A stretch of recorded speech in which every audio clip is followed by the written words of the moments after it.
والتفت الساق بالساق إلى ربك يومئذ المساق. الحمد لله رب العالمين والصلاة والسلام على المبعوث رحمة للعالمين وعلى آله وأصحابه ومن تبعهم بإحسان إلى يوم الدين. أما بعد. Kemarin telah kita ambil 3 ciri khas ahli bidah. Nah, yang semuanya ikhwanillah kembali kepada apa? Kembali kepada kebencian mereka terhadap ahlul haq. Nah, tidak ada seorang ahli bidah pun kecuali dia mesti membenci ahli haq, memusuhi dan kalau mampu untuk minta bantuan kepada pemerintah, kepada sultan setelah mereka pengaruhi untuk bisa menimpakan musibah, untuk bisa menimpakan hukuman kepada ahlul haq, mesti akan mereka lakukan. Nah, sejarah tentang peristiwa fitnah khalqul Quran merupakan bukti nyata untuk perkara ini. Bagaimana mereka berusaha mempengaruhi khalifah sehingga akhirnya dengan kekuatan khalifah tersebut mereka mampu memaksakan keyakinan batin tersebut kepada manusia. Nah, dan ini menunjukkan kelemahan ahlul bidah ikhwanillah pada hakikatnya. Kenapa? Karena mereka tidak mampu menyampaikan agama dengan hujjah. Akhirnya pakai kekuatan. Akhirnya memakai kekuatan. Siapa 3 khalifah yang menjadi backing utama fitnah khalqul Quran? Indak Muhammad Urut.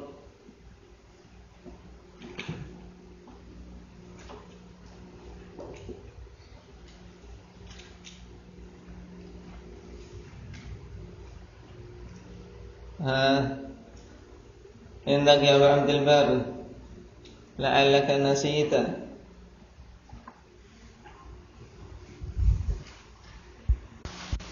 Nah, diawali dari Khalifah Ma'mun, kemudian Khalifah Al-Mu'tasim Billah, kemudian Al-Wathiqu Billah, lebih dikenal dengan Mu'tasim, kemudian yang ketiga Al-Wathiq. Kemudian fitnah terangkat pada masa Al-Mutawakkil.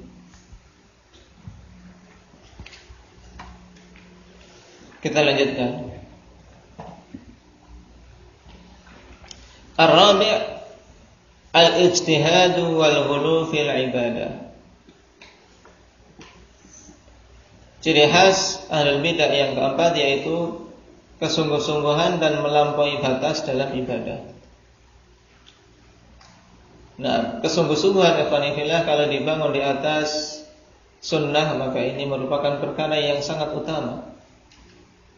Namun kesungguh-sungguhan ahlul bidah tidak dibangun di atas sunnah, tapi dibangun di atas kebid'ahan dan mereka melampaui batas padanya. Dan telah kita lewati athar yang masyhur dari Ibnu Mas'ud radhiyallahu anhu, demikian pula Abu Darda, al-iqtisad fi sunnah khairun min al-ijtihad fi bid'ah. Qala fal mubtadi'u yazidu fil ijtihadi liyanala fid dunya at-ta'zim. Sebab ahli bidah, ahli bidah kenapa kok mereka sungguh-sungguh bahkan sampai melampaui batas? Mereka menambah kesungguhan untuk apa? Bisa mendapatkan pengagungan di dunia oleh manusia.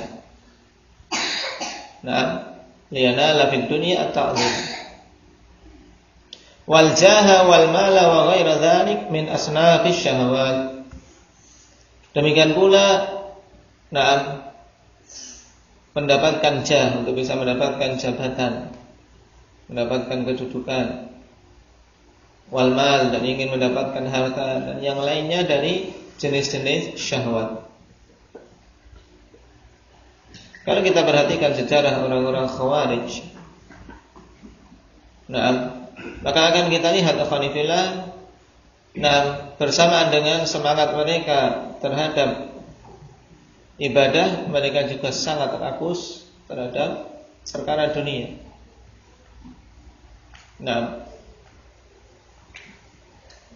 Bibitnya pertama kali yaitu Dzul Khuwaisirah. Beliau mengkritik Rasulullah SAW dari sisi pembagian harta. I'dil ya Muhammad. Jadi ujung-ujungnya ikhwanifillah perkara dunia. Oleh karena itulah banyak-banyak kita memohon pertolongan kepada Allah Subhanahu wa taala dari fitnah dunia. Jangan sampai luput dalam salat-salat kita minta perlindungan darinya, ya. Karena itu yang diperintahkan oleh Rasul sallallahu alaihi wasallam. Bahkan sebagian ulama menyatakan wajib membaca doa ini dalam tasyahud. Minta perlindungan dari 4 hal. Apa itu? Indah baca di dalam tasyahud. Ahsanta. Allahumma inni a'udzubika min adzabil qabr wa min adzabi jahannam. Kemudian wa min fitnatil mahya wal mamat. Ujian di saat hidup, yaitu di dunia ini, ya. Kita meminta perlindungan kepada Allah dari apa? Fitnah dunia, fitnah tatkala kita masih hidup. Demikian pula ketika mati. Kemudian wa min fitnatil masiihid dajjal.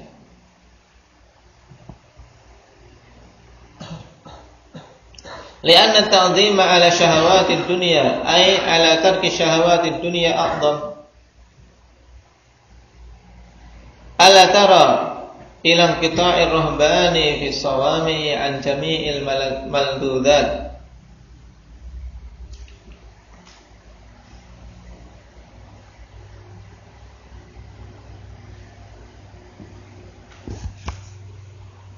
Wa maqasatuhum bi asnafil ibadat wal kaf 'ani syahawat wa hum ma'a dzalika khaliduna fi jahannam.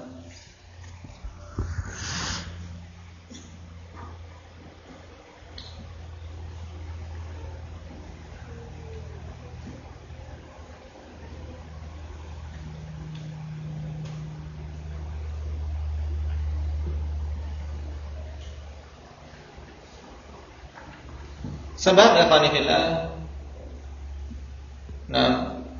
pengagungan terhadap li'anna ta'zim, ya, pengagungan ini disebabkan karena dia meninggalkan syahwat-syahwat duniawi secara zahirnya. Ini perhatikan kata ini karena kalau tidak kita pahami sedikit membingungkan. Lianna ta'dhima 'ala syahawatid dunya ay 'ala tarki syahawatid dunya a'dham. Lianna ta'dhim dikarenakan pengagungan manusia yang mereka harapkan ini, yang diharapkan oleh ahli bidah. Pengagungan disebabkan karena apa? Karena seseorang meninggalkan syahwat duniawi. Oh, mereka ini Masya Allah, orang yang suka ibadah, orang yang puasanya panjang, sholat malamnya Masya Allah. Pengagungan manusia terhadap orang-orang seperti ini lebih besar. Oleh karena itulah mereka memilih cara tersebut sehingga lebih konsentrasi dan sampai melampaui batas dalam ibadah untuk bisa mendapatkan pengagungan dari manusia. Dan sebenarnya pengagungan dari manusia ini termasuk syahwat dunia yang lain. Paham? Ini maksud dari kalimat Syekh rahimahullah ta'ala. Sehingga betapa banyak ahlul bidah, orang-orang sufiyah, mereka menunjukkan zuhud. Ya, menunjukkan zuhud. Nah, di antara tujuannya ya untuk bisa mendapatkan pengagungan di hati manusia. Berarti mereka berpindah dari suatu syahwat menuju pada syahwat yang lain.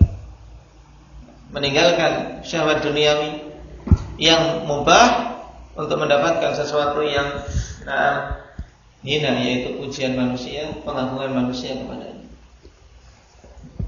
Kalau seandainya mereka ikhlas karena Allah Subhanahu wa taala dan mengikuti sunnah, maka mesti manusia akan mengagungkan mereka secara otomatis, dikarenakan Allah Subhanahu wa taala akan menjadikan pada diri orang yang dekat dengannya haibah, kewibawaan, dan akan ditimbulkan rasa cinta pada hati-hati manusia di muka bumi. Buktinya apa sekarang? Ala tara ilang kita irahban fis sawami' an jami'il mandhudat. Tidakkah engkau melihat kepada inqita'ir rahban fis sawami', yakni mengasingkan dirinya para ruhban di kuil-kuil mereka.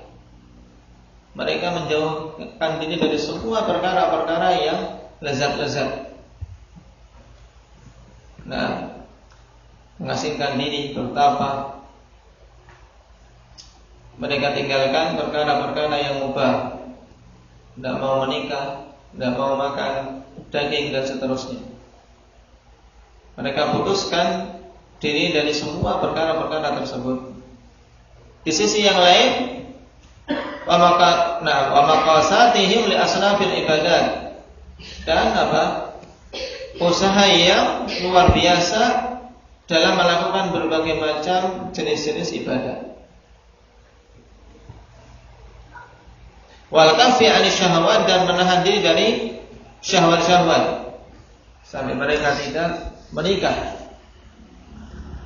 Wa hum ma'a dzalika khaliduna fi jahannam, bersamaan dengan itu mereka keadaannya kekal di dalam neraka jahannam. Wa la'iyadu billah. Ini hasil akhir dari kebid'ahan.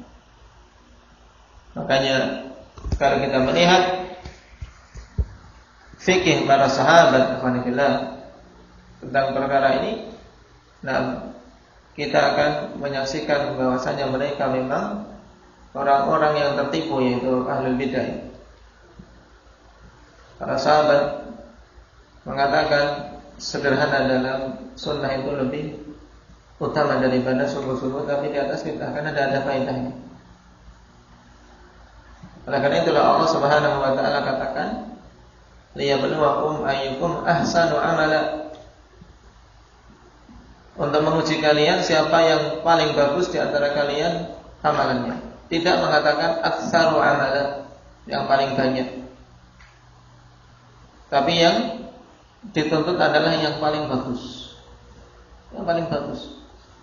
Dan paling bagusnya yaitu akhlasuha, kemudian wa aswabuha, yang paling ikhlas dan yang paling benar. Qala ta'ala wujuhun yawma idzil khashi'ah 'amilatun nasibah tasla naran hamiyah wal 'iyadu billah. Wajah-wajah pada hari tersebut khashi'ah, tertunduk hina. Ini keadaan ahlul batil di hari kiamat. Wajah-wajah mereka semuanya tertunduk hina. Walaupun di dunia mereka congkak dan sombong, tapi di akhirat keadaan mereka khasyi'ah, tertunduk dalam keadaan hina. Amilatun nasibah, sifat mereka itu melakukan suatu amalan-amalan yang sangat melelahkan. Dan kalau dari konteks di sini, Syekh Ahmad bin Yahya An-Najmi rahimahullah ta'ala condong pada makna bahwasanya amilatun nasibah ini kembali ketika mereka hidup di dunia, yaitu bahwasanya orang-orang yang ada di neraka tersebut dulu di dunia beramal dengan amalan yang sangat melelahkan, tapi ternyata tasla naran hamiyah, mereka masuk ke dalam neraka yang sangat panas. Dan ini salah satu qaul dari ulama ahli tafsir alhamdulillah tentang makna amilatun nasibah, bahwasanya kembalinya ke dunia. Yaitu sifat mereka ketika di dunia, mereka beramal dengan amalan yang nasibah, yang melelahkan. Tapi yang rajih dalam masalah ini sebagaimana dipilih oleh Syekh Ibnu Utsaimin, demikian pula Al-Hafidz Ibnu Jarir dan Ibnu Katsir, bahwasanya makna amilatun nasibah kembali kepada keadaan mereka di hari kiamat. Di hari kiamat, di neraka, para penghuninya ikhwani fillah, mereka amilatun nasibah sifatnya, melakukan pekerjaan yang sangat melelahkan. Apa pekerjaan yang ditimpakan kepada mereka? Amalan-amalan yang ditimpakan kepada mereka dikarenakan mereka dalam posisi dirantai, kemudian dibelenggu. Jadi harus menyeret rantai tersebut, harus mengangkat, menimpa berbagai macam atau ditimpa dengan berbagai macam azab, sehingga semuanya ini sangat melelahkan. Dan ini makna yang rajih, wallahu ta'ala alam. Kenapa? Karena konteksnya sedang berbicara pada keadaan yauma idzin, yaitu pada hari kiamat tersebut.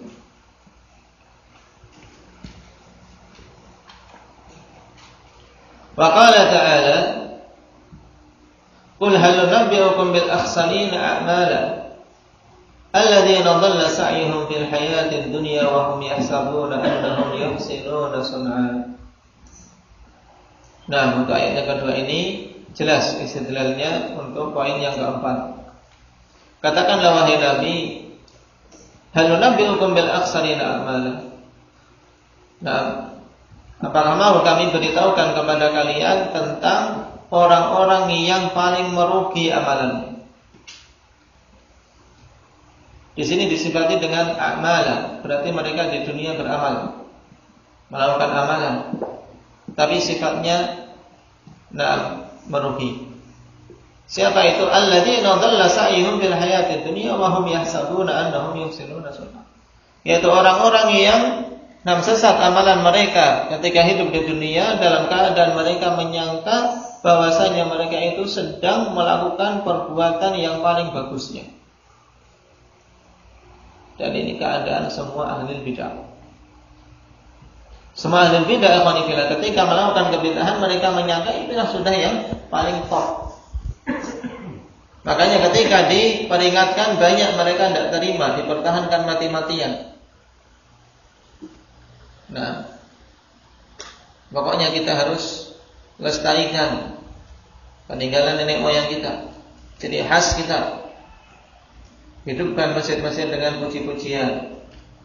Ini doktrin mereka, ya, masjid hidupkan dengan puji-pujian. Ini merupakan ciri khas, ya, yang ada pada kita. Misalnya, sebagaimana banyak didengar dalam pengajian-pengajian mendoktrin kaum muslimin yang tertipu oleh mereka untuk melakukan amalan ini. Dan mereka menyangka itu yang paling utamanya, padahal bid'ah. Wal'iyadu billah. Wa ma dzaka illa li khiffatin yajidunaha fi dzalika al-iltizam wa nashatin yudakhiluhum yastashiluna bihi as-sa'ba. Dan tidaklah yang demikian itu bisa mereka lakukan kecuali dikarenakan rasa ringan yang mereka dapati dalam apa? Dalam usaha menetapi amalan-amalan tersebut. Karena dibantu syaitan juga, syaitan kan mesti ayo diom-diom gara-garanya. Tidak diganggu. Berbeda dengan orang yang mau mengamalkan sunnah, seakan-akan berat sekali. Mengamalkan sunnah coba. Qabliyah zuhur, ba'diyah zuhur, qabliyah subuh, ini sunnah yang sangat jelas. Pada sebagian manusia rasanya berat. Mending muter-muter imamah, santai, ya kan? daripada mengamalkan salat sunnah tersebut. Ini juga talbis dari iblis sama ini. Belum salat sunnah, belum salat apa-apa, nah muter-muter imamah jadi di depan kaca. Nah, dia terluputkan dari amalan sunnah. Kalau sudah sholat, sudah selesai semuanya, baru pakai imam. Imamah rapi tapi belum sholat sunnah, apa faedahnya? Nah,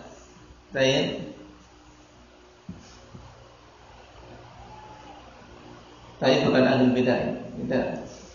Nah, ini tadi selingan sebagian yang tertipu oleh iblis. Nah, dipalingkan dari amalan yang utama menuju kepada amalan yang tidak utama. Adapun ahlul bidah, mereka bisa melakukan amalan-amalan yang kata lihat masya Allah. Sebagiannya alhamdulillah puasa 40 hari berturut-turut. Sebagian lagi sholat malam semalam suntuk. Sebagian lagi mampu untuk tidak nikah. Nah, sebagian lagi melakukan perjalanan menyusur sungai, menyusur sungai cari Nabi Khidir. Nah, itu ada teman gitu, menyusur sungai cari Nabi Khidir. Pokoknya kalau ada orang yang semu-semu gila itu sudah, kata mereka, pokoknya minta ilmu, mencari ilmu laduni. Ahlul bidah. Nah, menyusur pantai, menyusur sungai, mencari Nabi Khidir. Ya katanya ujiannya banyak, terkadang ketemu ujian wanita cantik di tengah sungai, pokoknya harus terus. Nah, semangat karena mendapati apa? Khifah, rasa ringan untuk apa? Menetapi jalan tersebut. Wanasyad dan semangat.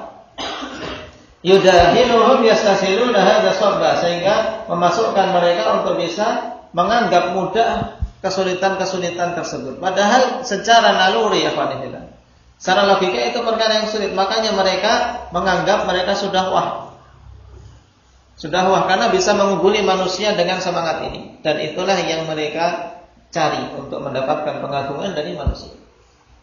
Wal'iyadzubillah. Bisa bagaimana dakhalan nafsa minal hawa, disebabkan perkara yang telah memasuki jiwa mereka berupa hawa nafsu, sehingga semuanya karingan. Dan ini mujarrab. Dan dari mereka-mereka yang terjerumus dalam hawa nafsu bid'ah. Nah, semua perkara terasa ringan. Bahkan harta dikeluarkan pun terasa ringan.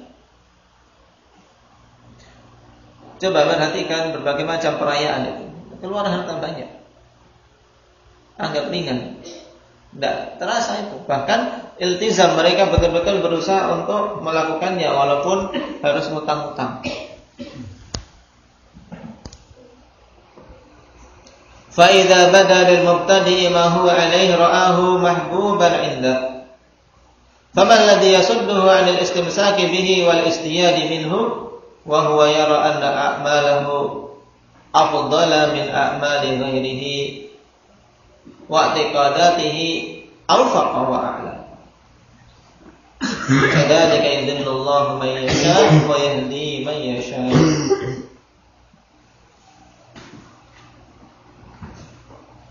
Kemudian apabila tampak bagi ahli bidah ini perkara yang dia lakukan, maka dia akan melihat itu perkara yang dicintai di sisi. Nah, itu sudah yang disukai oleh dirinya, sehingga apa? Terasa ringan.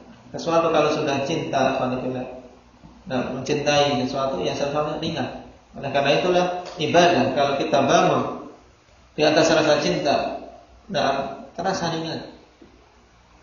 Terasa ringan. Bukan karena terpaksa. Lalu apa yang menghalangi dia dari berpegang teguh dan terus-menerus menambah melakukan kebid'ahan?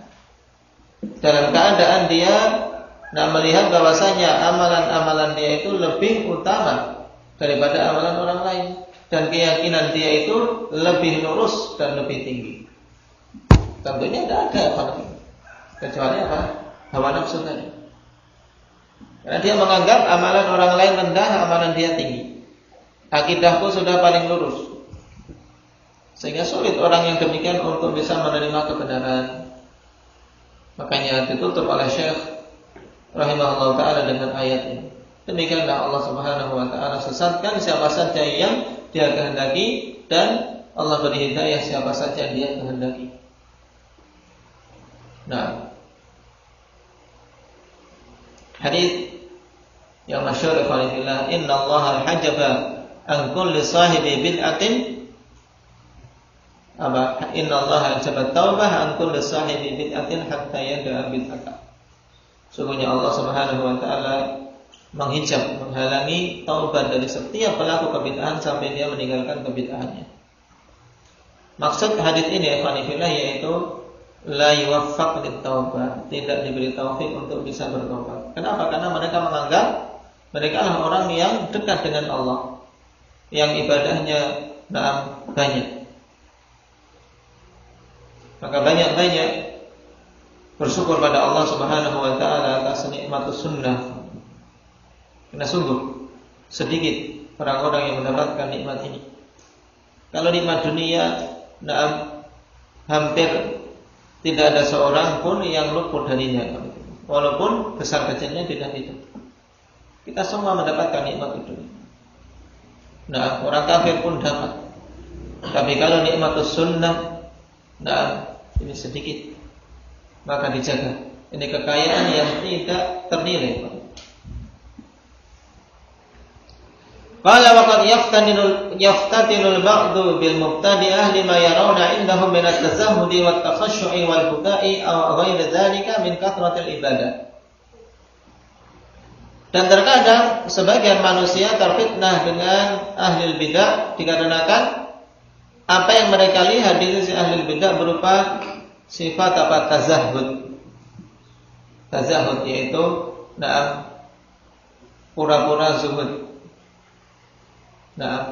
Tazahhud yaitu mempertunjukkan kezuhudan mereka.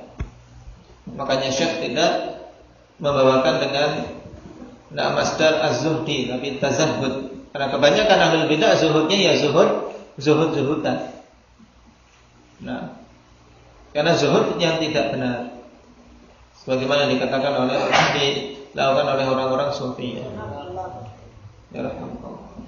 Wat takhashshu' dan mempertunjukkan kekhusyuan, wal buka dan tangisan, atau yang lainnya disebabkan karena banyaknya ibadah, atau yang lainnya dari perkara-perkara yang menunjukkan banyaknya ibadah mereka. Ini biasanya banyak menipu kaum muslimin. Tentunya kaum muslimin yang jahil terhadap agama ini. Makanya dikatakan oleh Syekh setelahnya walaysa hadza miqyasan sahihan fi ma'rifatil haqq. Dan bukanlah hal ini timbangan yang benar dalam mengetahui kebenaran. Jadi timbangan kebenaran bukan dari sisi banyaknya ibadah atau tidak, tapi timbangan kebenaran yaitu dari sisi kecocokan suatu ibadah dengan sunnah. Itu timbangannya. Faqad qala Nabi sallallahu alaihi wasallam li ashabihi fi wasfi ahli bidah. Sungguh Nabi sallallahu alaihi wasallam telah mengatakan kepada para sahabatnya tentang sifat ahli bidah, yaitu orang-orang khawarij, yahqiru ahadukum salatahu 'inda salatihim wa siyamahu 'inda siyamihim wa qira'atahu 'inda qira'atihim. Para sahabat saja dikatakan demikian oleh Rasul. Kalian, salah seorang di antara kalian akan menganggap remeh salat kalian dibandingkan salat mereka. Akan menganggap remeh puasanya dibanding puasa mereka, dan bacaan Al-Qur'annya dibanding bacaan mereka. Berarti banyak sekali yang mereka lakukan dari ibadah. Karena para sahabat bukan berarti orang-orang yang malas ibadah, tapi ketika dibandingkan dengan hulunya orang-orang Khawarij, dari sisi banyaknya kalah. Tapi apakah kemudian itu menjadikan orang-orang Khawarij mulia? Tidak. Karena mereka bangun ibadah tersebut di atas bid'ah, sehingga tidak bernilai. Tidak bernilai. Bahkan orang yang terbunuh di kalangan orang-orang Khawarij, kata Rasulullah sallallahu alaihi wasallam, syarrul qatla tahta adibis sama. Sejelek-jelek bangkai yang ada di kolong langit. Nah, sejelek-jelek bangkainya orang Khawarij wal iyad billah. Ini beberapa ciri khas ikhwanillah yang disebutkan oleh Syekh rahimahullah ta'ala, dan untuk tawassuk dalam masalah ini bisa dilihat dalam kitab-kitab akidah seperti Syarh Sunnah Lillahi, juga Asy-Syari'ah dan yang lain. Nasallallahu azza wa jalla al-'afiyata was-salamah walhamdulillahi rabbil alamin.